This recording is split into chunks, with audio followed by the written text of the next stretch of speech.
Hit and run मामले में सख्त कानून के खिलाफ जारी ट्रक ड्राइवरों की हड़ताल खत्म हो गई है। गृह मंत्रालय के हस्तक्षेप के बाद ट्रांसपोर्टरों ने इसे खत्म करने का फैसला लिया।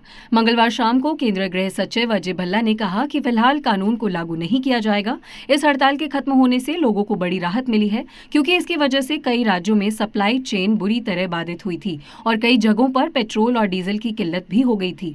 बता दें कि हड़ताल के बाद जब देश भर से लोगों की दिक्कतें बढ़ने लगी तो सरकार तुरंत हरकत में आई। गृह सचिव ने मंगलवार को all India motor transport Congress के एक प्रतिनिधि मंडल के साथ बैठक की। अजय भल्ला ने कहा, सरकार ये बताना चाहती है कि ये कानून और प्रावधान अभी लागू नहीं हुए हैं।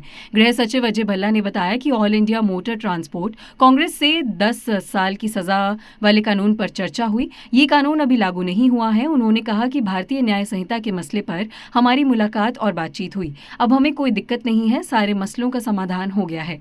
गृह मंत्रालय के एक वक्ता ने कहा कि सरकार ने आंदोलनकारी ट्रक चालकों के प्रतिनिधि मंडल को यह भी आश्वासन दिया है कि वो हिट एंड रन मामलों से संबंधित एक नए दंड प्रावधान पर उनकी सभी चिंताओं पर खुले दिल से विचार करने के लिए तैयार हैं।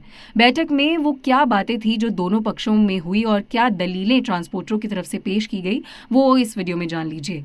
ट्रांसपोर्टरों का मानना था कि कानून बेहद सख्त है, इससे ट्रक ड्राइवर बुरी तरह प्रभावित होंगे। दूसरी, जानबूझकर कोई भी एक्सीडेंट नहीं करता है और मौके पर अगर ड्राइवर पीड़ित की मदद करने रुकता है तो भीड़ उस पर जानलेवा हमला कर सकती है। तीसरी, इस केस की वजह से कानूनी प्रक्रिया काफी लंबी और परेशान करने वाली हो सकती है। जो जुर्माना 7 लाख का है वो ट्रक ड्राइवर के लिए काफी ज्यादा है। और चौथी, कई बार कोहरे या मौसम संबंधी अन्य कारणों की वजह से भी एक्सीडेंट हो जाते हैं। तो ऐसे में सरकार की तरफ से क्या दलील दी गई वो भी जान लीजिए। तो पहली रही, इस कानून को सुप्रीम कोर्ट के दिशा निर्देशों के मुताबिक बनाया गया है। दूसरी, यदि कोई हादसा होता है और मौके पर ही घायल की मदद की जाती है तो 80% घायलों की जान बच जाती है।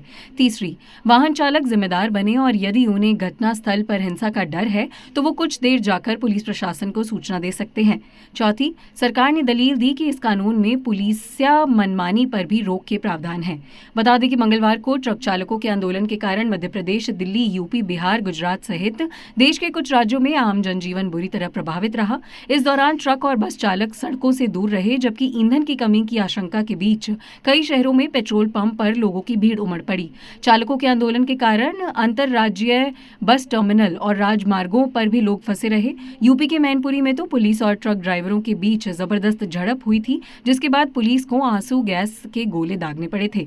अब तक आईपीसी की धारा 279 ड्राइवर की पहचान होने की स्थिति में 304A और 338 के तहत एफआईआर होती थी। इस मामले में कुछ ही दिनों में आरोपी ड्राइवर को जमानत मिल जाती थी और वो पुलिस थाने से ही बाहर आ जाता था।